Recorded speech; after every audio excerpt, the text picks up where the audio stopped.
Good morning friends. আজ হচ্ছে নতুন বছর 2026 সাল। তোমাদের সকলকে জানাই হ্যাপি নিউ ইয়ার। তোমাদের কেমন কাটলো 2025 সাল জানিও, আমাকে বলো। আর আমারও 2025 সাল ভালোই গেছে। তো অনেকেই বলছে 2025 সাল নাকি অনেকের ভালো কাটেনি, কিন্তু আমার মোটামুটি ভালোই কেটেছে। আমার প্রত্যেকটা বছরই মোটামুটি সেমই কাটে।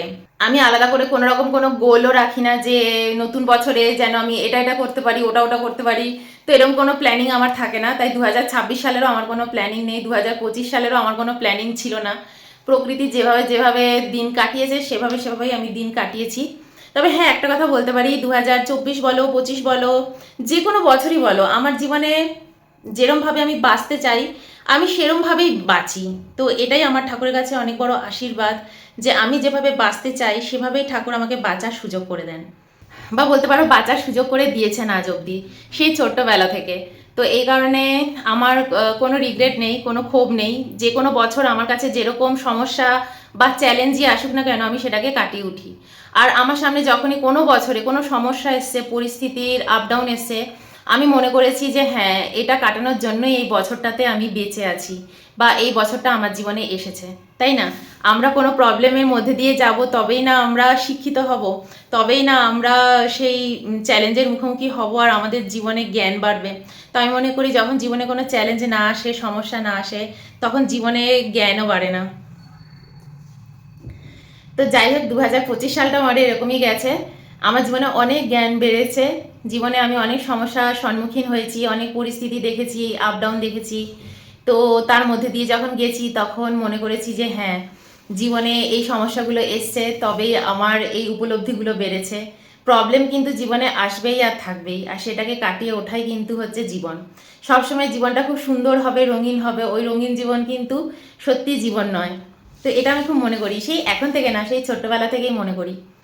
আমি চারপাশে ছোট্টবেলা থেকে যে বন্ধু বান্ধব বা ছেলে মেয়েদের দেখেছি, তাদের জীবন দেখেছি। আমার জীবন তাদের মতন কোনোদিনও কাটেনি। আর আমার জীবনের চাওয়া পাওয়া কিন্তু অন্যদের মতো নয়। যখন আমি ছেলে মেয়েদের দেখেছি শাড়ি গয়না জামা কাপড়, সংসার, এটা ওটা সেটা নিয়ে ভেবেছে বা চেয়েছে, আমি কিন্তু কোনোদিনও চাইনি। ইভেন আমি আজ যে সংসার করছি বা যার সাথে আছি, আমরা দুজনে মিলেমিশে আছি, একটা সময় কিন্তু আমি এই সংসারও কোনোদিনও আমার জীবনে চাইনি।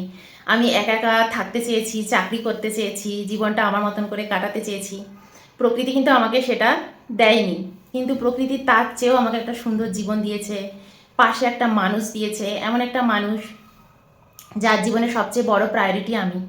তাই না? টাকা পয়সা কোনো কিছু দিয়েই কিন্তু আমি তাকে ভরিয়ে রাখতে পারিনি, বা কোনো কিছুই আমি তাকে দিতে পারিনি। তার সত্ত্বেও সে সব সময় আমার পাশে থেকেছে, আমাকে ভালোবেসেছে, এখনো ভালোবাসছে। তাই না? একটা সংসার জীবন কি আমি সত্যি জানি না, কিন্তু আমরা দুজন একসাথে থাকছি, একসাথে 16-17টা বছর সংসার করে ফেলছি। তার আগে আমাদের বিয়ের আগে 4 বছরের আমাদের সম্পর্ক, বিয়ের পর এখন আমাদের 17 বছর হয়ে গেল। এবছরে ডিসেম্বর মাসের 6 তারিখ আমাদের অ্যানিভার্সারি গেছিলো, কিন্তু তোমাদের সাথে আমি সেটা শেয়ার করিনি।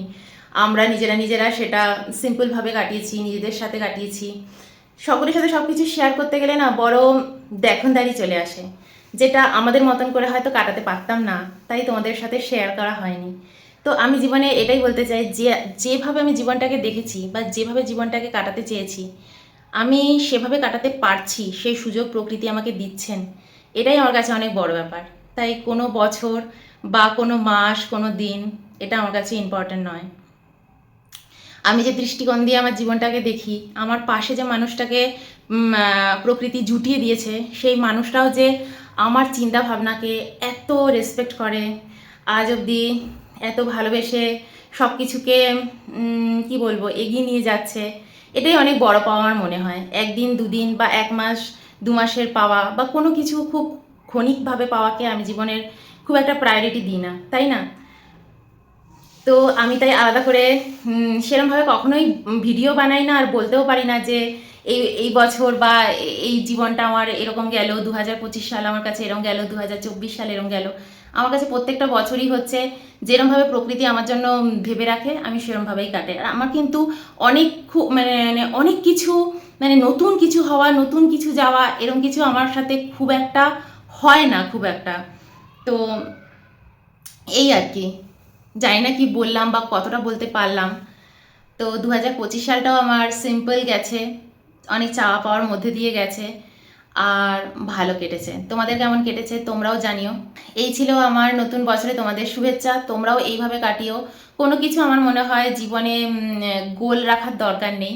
জীবনটাকে একদম প্রকৃতির হাতে ছেড়ে দাও। যেভাবে প্রকৃতি দেখো তোমাদের জন্য কিছু না কিছু ভেবে রেখেছেন, আর তোমাদের জীবনেও এমন কিছু না কিছু কর্ম আসতে চলেছে, ঘটনা আসতে চলেছে। তো সেটার জন্য রেডি থাকো, সেটাকে যেন খুব সুন্দরভাবে পালন করতে পারো। কারণ সমস্যা আমাদের জীবনে আসবে, সেই সমস্যাটাকে আমরা কিভাবে সমাধান করব সেটা কিন্তু শুধুই আমাদের হাতে। আর সেটাই কিন্তু প্রকৃতি আমাদেরকে দেখে যে আমরা কি করতে চলেছি। বলে না, মানুষের ভাগ্য কিন্তু মানুষের হাতে থাকে না, কিন্তু কর্মটা কিন্তু মানুষের নিজের হাতে। তাই আমিও চাই তোমাদেরকে এটাই উইশ করি, তোমরাও এই 26 সালে এমন কর্ম করো যাতে সামনের বছরগুলো তোমরা খুব সুন্দরভাবে নিজেদেরকে খুঁজে পাও, নিজেদেরকে মেলে ধরো, এক্সপ্লোর করো। তো খুব ভালো থেকো। 2026 সাল তোমাদের খুব ভালো কাটুক, খুব ভালো কর্ম করো। আমিও যেন খুব ভালো কর্ম করতে পারি, তোমাদের সাথে থাকতে পারি, তোমরাও আমাদের সাথে থেকো, আমার সাথে থেকো।